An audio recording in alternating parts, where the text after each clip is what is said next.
So I was seeing the interesting stat about Jon Havlicek the other day. Okay. He's one of 3 players to go 8-0 in the finals.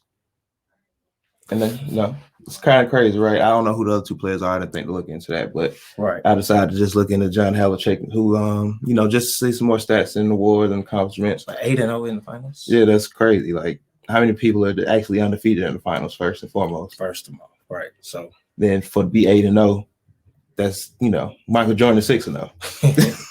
But Jon Havlicek was 13-time All-Star, 11-time All-NBA, 4-time first team, 7-time second team, 6-time All-Defense, 3-3 first and second, 1974 Finals MVP, and he's the Celtics all-time leading scorer, total points. Currently still. I think Paul Pierce is second. I thought Paul Pierce. Wow. It sounds to me. Are you saying he's a GOAT Celtic? He could be. He should be in that argument. I mean, when you think about it, 8 rings, Finals MVP. Did he have any regular season MVPs? No regular season. And then to be the all-time leading scorer still, like you say, off the bench for them. Yeah. I would still have to slot him third, though. Larry Bird, Bill Russell, Larry Bird. Yeah. I personally got Larry Bird before Bill Russell because Larry Bird was really good. He was. And on that note, I'm Jon Dubya. It's Fresh X. And we are the Hoopers.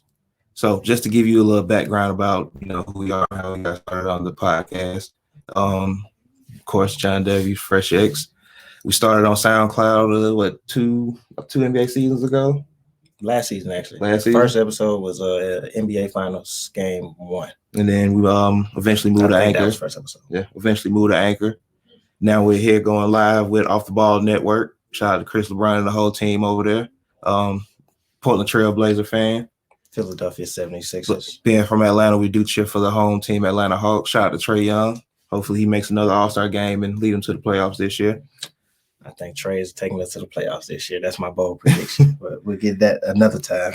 Right. So I think you guys, just basketball talk, a little college. Oh, I got to cut you off. Go ahead. It's Jon Dubya's birthday. So happy birthday to Jon Dubya. It's great for his birthday to be on the first live show on the Off the Ball network. So that's what's up. Appreciate it again. Yeah, for sure. So, it was just light basketball conversation, get you through your morning, honestly, because that's what we're here for. Morning hoop fix, right? Yeah. My favorite runs have always been morning runs. Pick up games 7, 8 o'clock in the morning, right before the sun hits. Sometimes 6 a.m. Right before the sun hit. Yeah. But let's dive into what we getting into today. Where we want to start. There's been a lot of stuff going on in the quiet off season, honestly. Well, is it off season yet, technically? I guess so. We got the draft is coming. Shoot. Draft is a couple weeks away, so definitely. But let's start with I guess since they're about to vote for next season. If you don't know, the NBA is pushing for a 72-game season starting December 22nd. Yeah, and Adam Silver kind of told everyone, "Hey, we're running out of time. If we're gonna make a decision on that start date, they say they should vote on if they want to do 72 games as early as Thursday, I believe. It will start the 22nd. Which has been your idea the whole time. Yeah, because it just makes sense. Because for one, when you lose games, you lose money. Right. That's first and foremost. And I think we both saw a thing the other day on Twitter. It was about they showed the escrow. Basically for money loss. Right. And while it didn't make a difference for Steph, who I think his final would have been like 16 million or something. No, Steph, he went from about 43 to 25. Which was, I think it was like 16% though. The but escrow. You have Jordan Poole? No, Carson Edwards. Who goes from 1.5 to like I think it was 150,000, depending on so the difference is a 72-game season starting in December, and then a like around 50-game season if they start like in January. So if you start in January, that's less. First of all, the broadcasters are gonna start pulling their money because they're like, we're not paying y'all to not play. And then you're already losing revenue, not having fans, because we don't know what the fans are going to look like. So the later you start, it's like the less money people are going to make. But the 72-game season, it sounds drastic because you just think about the Lakers in Miami, and they just finished up in the finals. But, I mean, what about like the Hawks, who haven't played since March? So you don't want everyone hasn't been sitting as long as the others. You know what I mean? So I think You they have should to play take- honestly too, right. and I said it on our last show. I think the players get a little. I get it. You want your time off, Yeah. but they get a little too whiny about Right. this at certain points. It's like, bro, y'all need to hoop. Y'all, this is your job, so you want to make your money. And of course, it doesn't affect Steph like it affects Carson Edwards. But if I'm Steph, going from 43 to 25 don't sound too great to me. He's still in California paying them high taxes. Man, that ain't our business, but we all know. Hey, California state taxes are insane. Right. So, and at the end of the day, like you said, you know, most teams have been off for 4 or 5 months, counting the season cancellation because of Corona since March. Yeah, since March. So y'all don't want to go until y'all want to go back next March, right? Like that doesn't make sense at all. So January probably will be preferable to more veteran players, especially LeBron. Yeah. But they do have to make a decision now, and I think 72 games, Christmas Day as your main opener of the week. Like we said, the older players this year, they're gonna load manage. It's probably not gonna be an all-star game because cities still aren't gonna do these huge gatherings, so they're gonna give them that time off.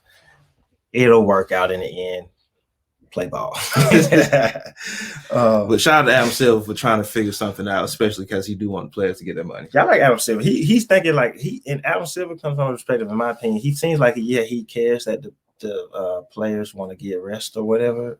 He knows that they need to take care of their body, but he also is like, guys, we run a business. So yeah, I think they should come back December 22nd. And like I said, they lost time pushing the draft back. Bro. Yeah, definitely. Something interesting that they voted on play-in tournament.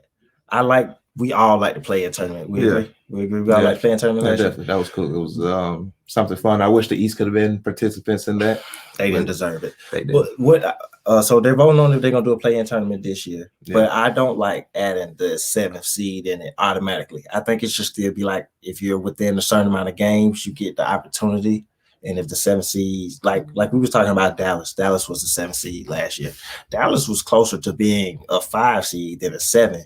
They was in that bunch where the 7 and the 5 are all kind of the 4 through 7 are always everyone's fighting within a game or two, especially this year. They were all super close. So I don't like that for the 7th seed, but for like the 8 seed, I think it said 8 through 10. I like the idea of bringing the play in, and it says the lower seeds will have to win 2 games.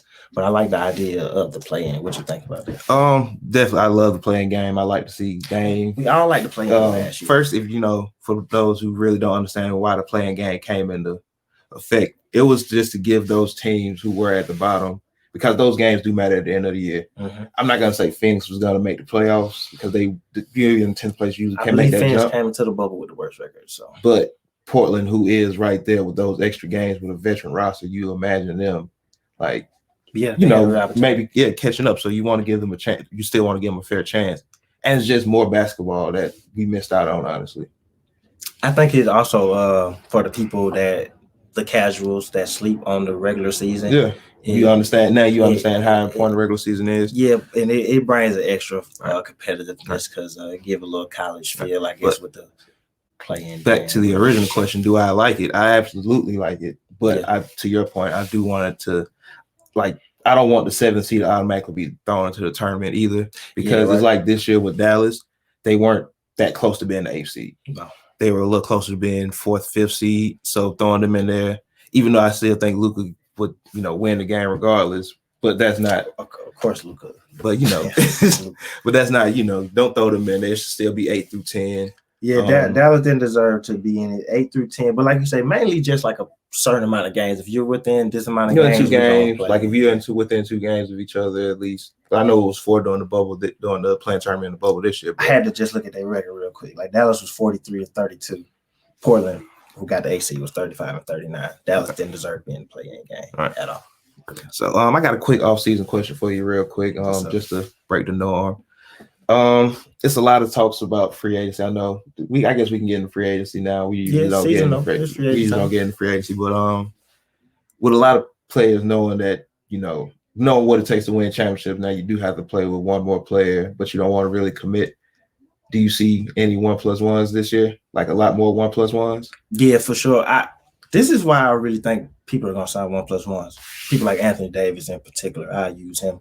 It's because we losing games this year, so we're gonna lose money. So he's not gonna get a true value of what the salary cap jump is gonna be. So someone like him, I think it's like I'm gonna sign a 1+1 so I can get my real money in the next year because his raise won't be the same with a 10-game loss or 20-game loss or whatever. They don't even know what the salary cap is right now. So I think so I see someone like him doing a 1+1. I saw talks of like Giannis, maybe is Giannis isn't deal isn't up though. He can only sign an extension. His deal isn't up this year. There's no even point of talking about Giannis because of course, there's the talks about he is ready to go to Miami. Yeah, but I can see 1+1s because just financially, Anthony Davis. I don't know what the percentage is for his raise, but his raise, I think it's close to like 30-something. Did he make All NBA this year?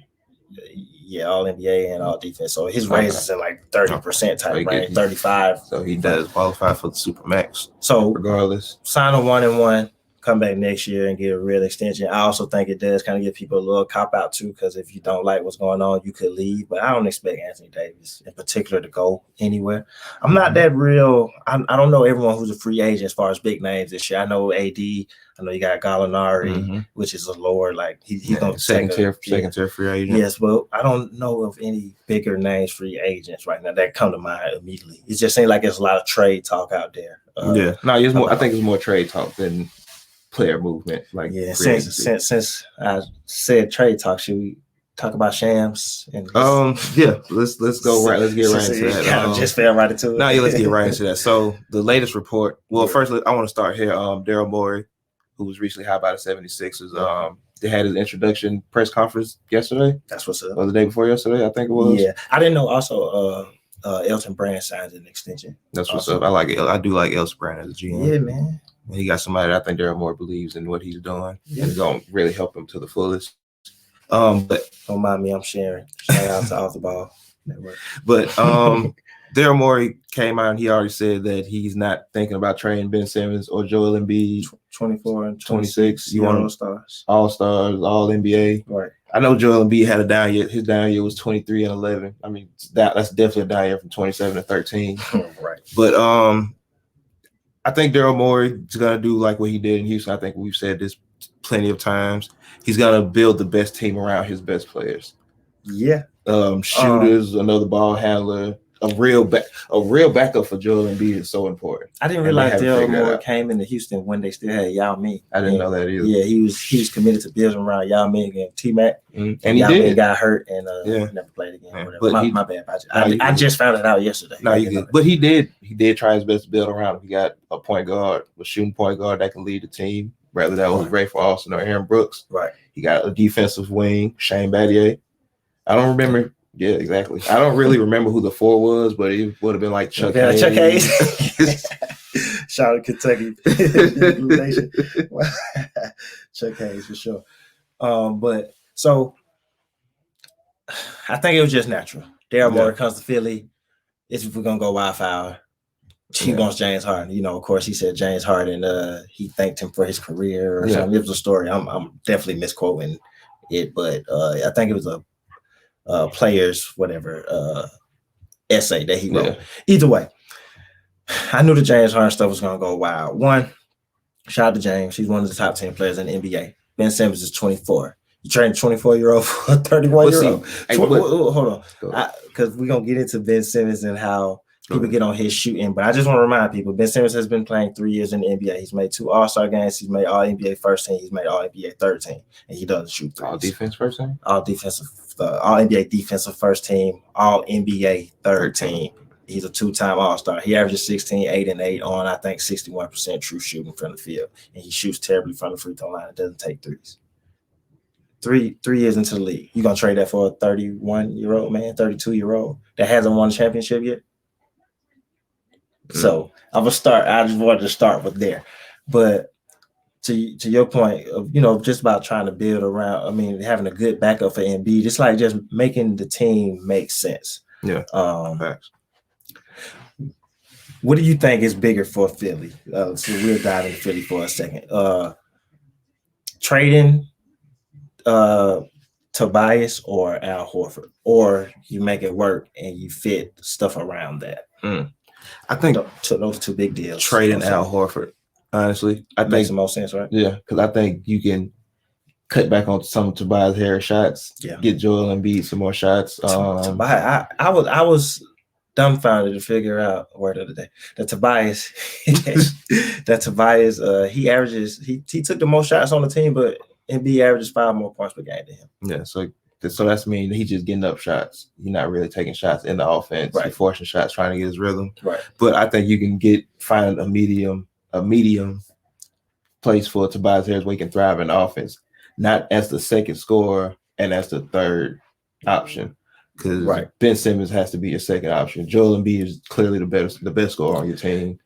I don't even think that Ben is like necessarily like a scoring option, but I get with like handling the ball. Yeah, he's like an offensive option because he moves, he pushes the pace, he moves the ball. Facts. He's a big part of why I don't know about last year, but his first 2 years on the court, they were top 3 in assists. Facts. His rookie year, they were second in assists behind. They were one or two teams to average 30 assists. Then Golden State. And what was the difference with that team?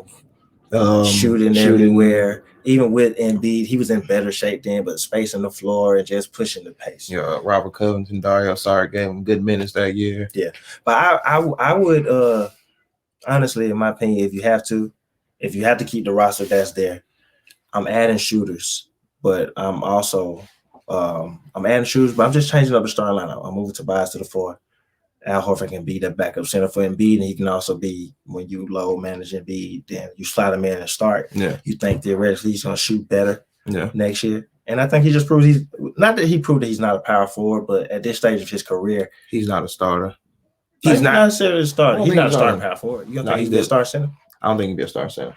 He get paid $100 million. Oh, he has to be because of that, but I don't think he's a star center. I think that last All-Star game he made in Boston was such we're gonna give him one more because the team is really he averaged like 11 this points year. that year. He averaged like 4 rebounds. I'm just playing. He averaged like 5, but he wasn't an all-star even by coach's standards.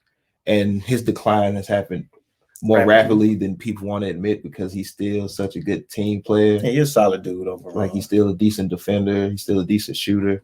But Al Horford at that price tag is killing Philly right now.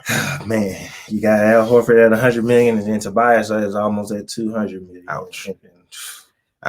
Yeah, so that's a lot on the books or whatever. Yeah, I'm going to a little more slight NBA history. Okay, you talking history today? Yeah, not today, but yesterday, November 3rd, it was a lot of debuts, different type of debuts.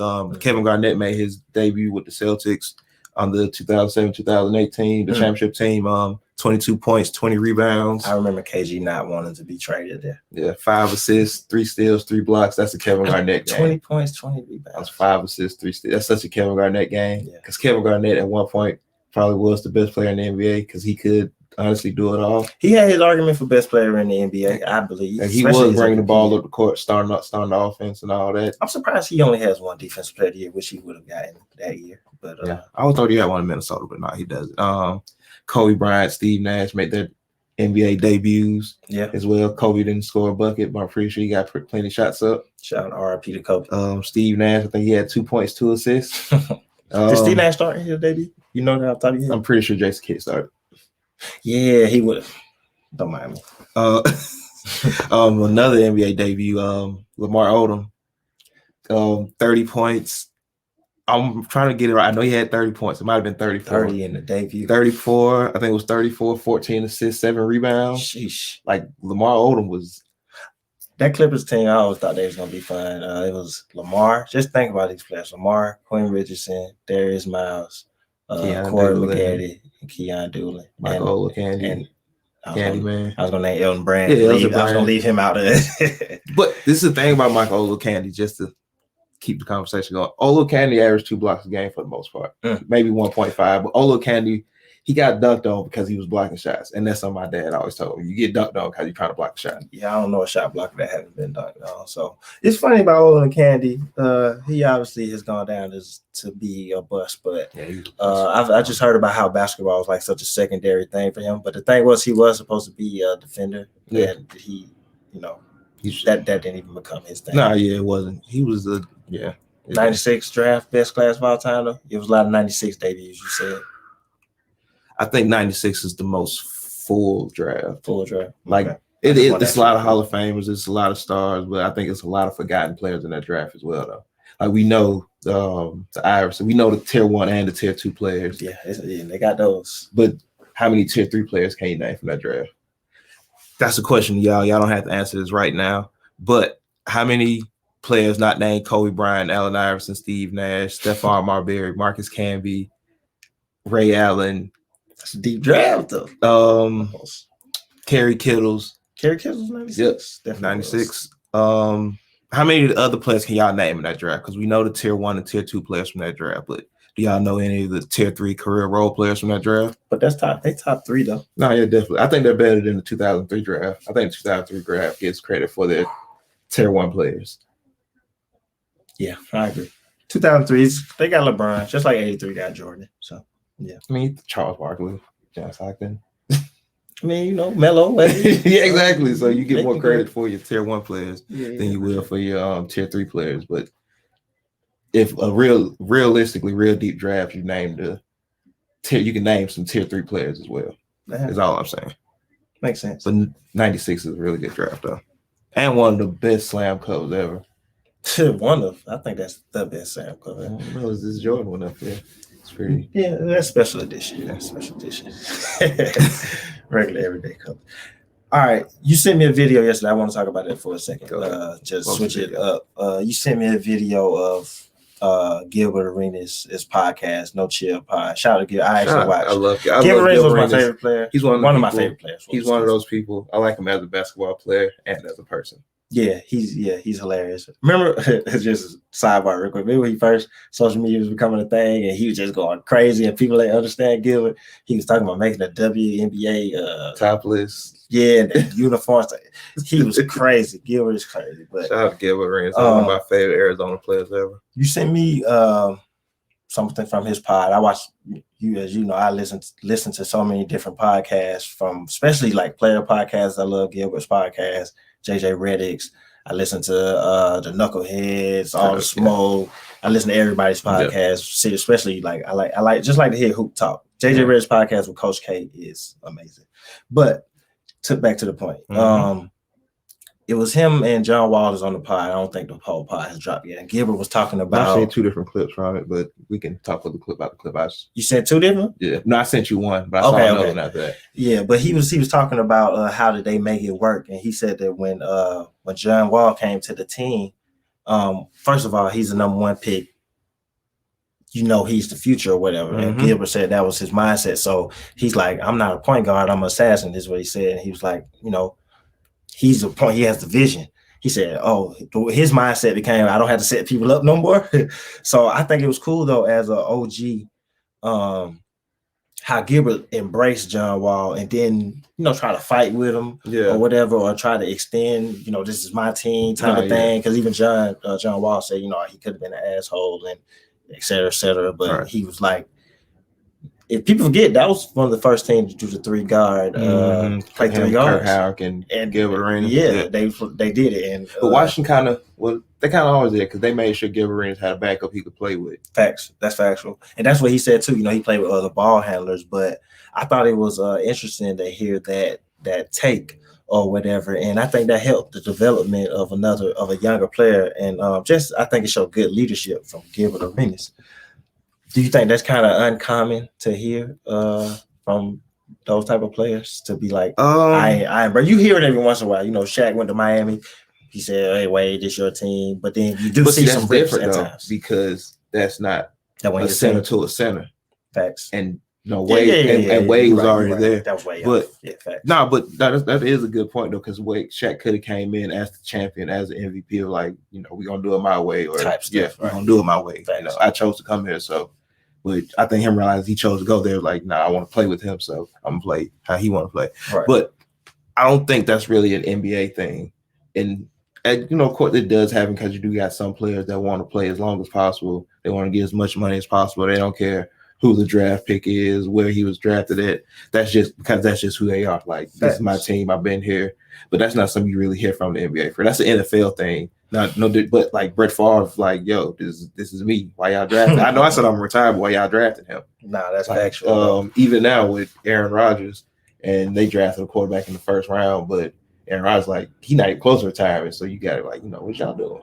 Yeah, it's always cool to see the older players though bring and embrace young players. And just aside on John Wall, like he said, John Wall was the future anyway.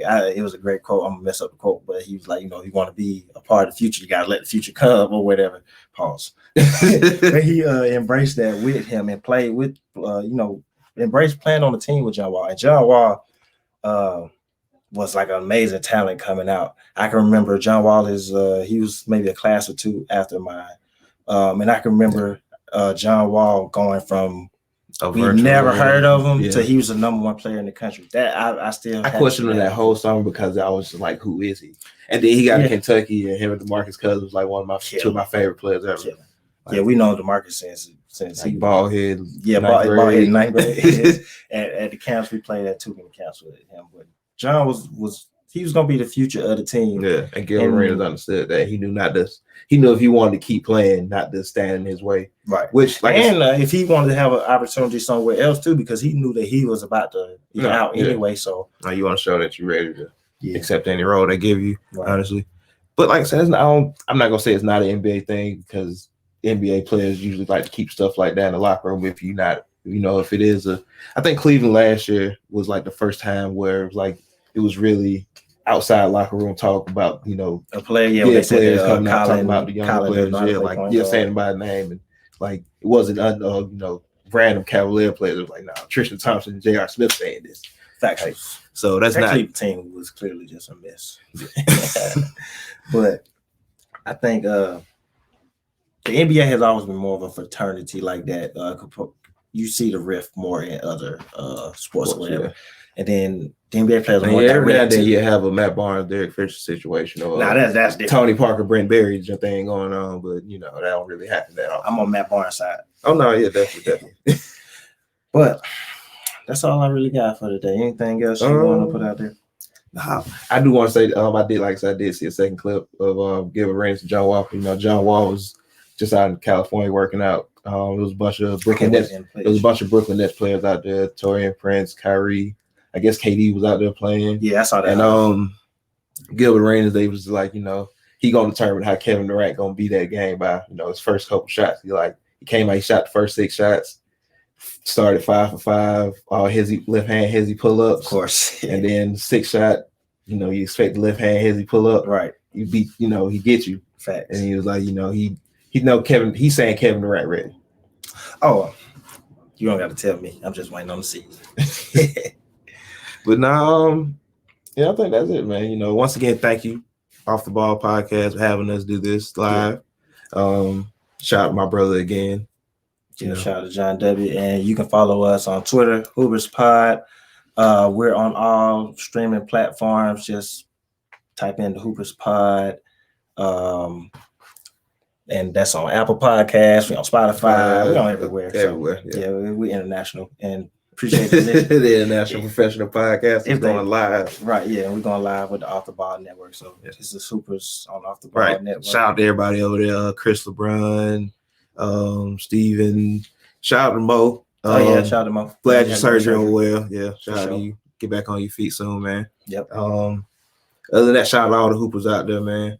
If y'all got any questions, because we do like to be interactive, hit us on the Twitter again, Hoopers Pod. Right. Y'all. I actually want to know who do you think are the top 3 Celtics? Because John Havlicek just gave us some new info. Name me a forgotten player from the '96 draft. I think those are 2 good things that I want to know that people don't bring up when they mention that draft. Other than that, listen to us on Apple Podcasts, Twitter, the Hoopers Pod. What's the Instagram? Let me check real Instagram, quick. I believe is _Hoopers. I'm Worldwide Fresh on Twitter, WORLY Fresh. Yeah. The Instagram is _Hoopers IG. Jonathan _W, I think, on Twitter. I don't really be paying attention. Yeah, Jonathan _W on Twitter. We can talk real life on there. Don't talk to me about politics because I'll probably block you. Yeah. Honestly. And I accept all one-on-one challenges. I'm done with that. I got 200 on my brother. Jon Dubya. Fresh. We are the Hoopers. All right, players. Till next time.